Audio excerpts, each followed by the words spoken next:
This is Rob Tebbutt for Boxing Social in association with Betfred. Delighted to be joined once again, 2 times in the last few months, by Levi Kinsiona. How are you, Levi? I'm good, thanks. It's good to be alive in the flesh, no Zoom. Thank you. Yeah, it definitely is. I absolutely hate Zoom, which is all due respect to anybody who I've interviewed on Zoom in recent months. I've loved your interviews, just, in general. Zoom, not ideal. But yes, nice to see you. You're looking in good shape. How have things been? It's been really good, obviously, from the last time that we spoke. I've just stayed in camp, stayed ticking over, training and waiting for that call-up or that shot. That seems to be in a position that a lot of fighters are in at the minute, waiting for the shot, waiting for the opportunity, staying in the gym and kind of waiting for the phone to ring.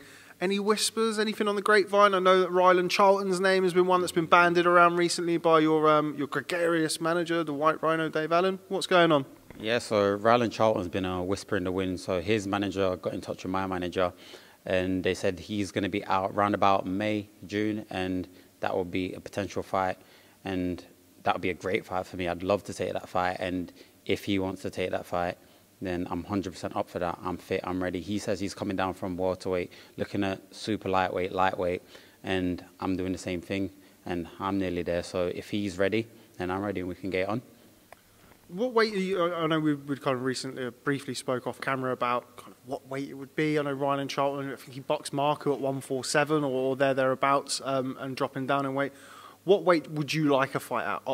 Obviously, at the minute, we can't really beg. Beggars can't be choosers, I think is the expression. But what weight would you like to come back at?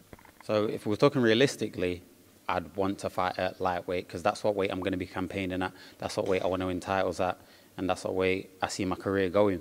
But RYLAN CHARLTON coming down from welterweight, I don't see him making anything under super lightweight. So round about super lightweight, I can do that. Like, if we was going to fight super lightweight, I could fight tomorrow. But yeah, so anything from that to lightweight, I'd be happy to fight at. How difficult has this period been? I know we briefly touched upon it last time when we spoke. You've not had the fights. There's a lot of fighters, as I mentioned in this interview, are kind of in the same sort of boat. How frustrating has it been? You seem to be quite a cool cat. You don't seem to let many things ruffle you, but not ideal for anybody. Yeah, like I previously said, I don't really let this get on top of me mentally. Mentally, right now, I'm in the best place that I've ever been. And this has been the best move for my career with moving to Dave and with the training that I'm getting and the sparring. So it's not really frustrating me. It's giving me more preparation time and waiting for that fight and giving me more time to work with my new team that I've got. So when it comes to fight night, I'll be ready. You mentioned, obviously, the new team, the new management side of things. You are still here at Steel City Gym. We've got Sonny Edwards behind us. We have to whisper it quietly, but he's boxing for a world title, April the 30th. Must be fantastic to see somebody that not only a stablemate, but I know a close friend of yours, getting such a big opportunity at a time where opportunities are quite limited across the board. Yeah, it's great because I was there when he won his first title, the WBO European, I think it was. And from that, every other title, there's numerous of them he's won. And from going to a world title, that's great, and that gives me a reason to drive and push because I've seen where he started, and he did start on small hall shows, and for him to be headlining a show, like, that's massive, and I hopefully want to be doing the same thing one day. And of course, you know him better than most people will. I'm not going to ask you whether or not you think he's going to get the win because he sat right behind us. But was it always kind of, what words am I looking for here? Was it always going to be this way for him? He mentioned in the interview that I just did with him, boxing on the small hall, he made his debut over in Spain, but he's now found himself in the opportunity to box the Ring Magazine #1 fighter, Edwards-Mthalane. Was that always going to be on the horizon for him? So knowing him and knowing how hard he trains, I've always felt and knew that this was the route he was going to take. But when you look at the media talk and whatnot, he's always been down-talked, and not a lot of people have took to him the best way, but you can tell with what he puts in and how he comes across. That doesn't bother me. He just kept striving and kept working and winning titles and boxing great, tough kids, and he's earned his opportunity and he deserves to be in that place.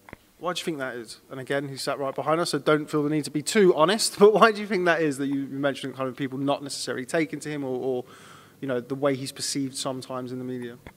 Just because he says how it is, and at the end of the day, not everyone likes that.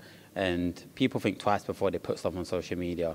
But I genuinely think when he thinks something, he'll put it up and then he'll read it. But it's not like, it's never a bad thing. I've always got on with people that say it how it is, and that's just how I personally am.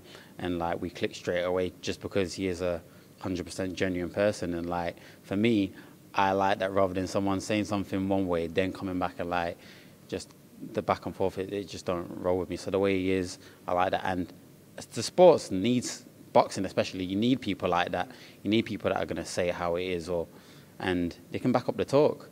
That's the best thing about it. He backs up the talk. He talks and talks and talks, but when he gets in the ring, he does his dancing around and he wins the fights, and it's entertaining.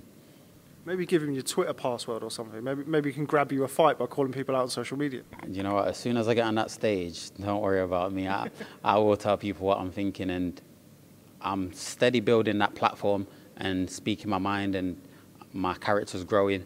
And when I do get on that platform and I do get that fight, RYLAN CHARLTON or whoever else it is on a Frank Warren show or whatever, then you'll see the real Levi come out. Hopefully, if he's victorious on April the 30th and becomes a world champion, that could be in the contract next time. Levi Kinsiona has to be on the undercard of his first defence. Yeah, 100%. I've been there for a while, been doing the runs with him, and that, like, I'm waiting for my little place there on an undercard. In all seriousness, though, kind of sticking with Sonny in that card on April the 30th, how difficult a test is Edwards-Mthalane? So Maurice is no joke. When he went out to Ukraine sparring, I forget his name. Yeah, RYLAN. Obviously, Maurice was there sparring as well, and great fighters, all of them. So just for him to be in that circle, you see the levels that it is, and it's going to be a tough test for him. But I genuinely think he can pull it off. Will you be there on the night? Oh, 100%. I'll be there on the night, no doubt. I'll be listening out for you on the BT broadcast. Yeah, we'll say showtime or no time. That's it.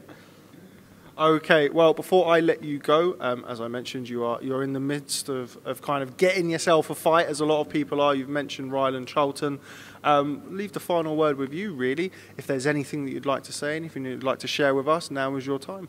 I just want to say to all the lightweights out there, like, it's a time where no one can get fights. If you really want a 50-50 fight and really want to prove yourself, 7-1, I don't care what the record is. Let's do it. Let's fight. Matchroom, Frank Warren, anyone can get it. Anyone can get it. Okay, Levi Kinsiona, always a pleasure catching up. Nice to do it somewhat regularly. Hopefully the next one's not on Zoom, and I can catch up with you face to face. Thanks very much for speaking to Boxing Social. Thank you.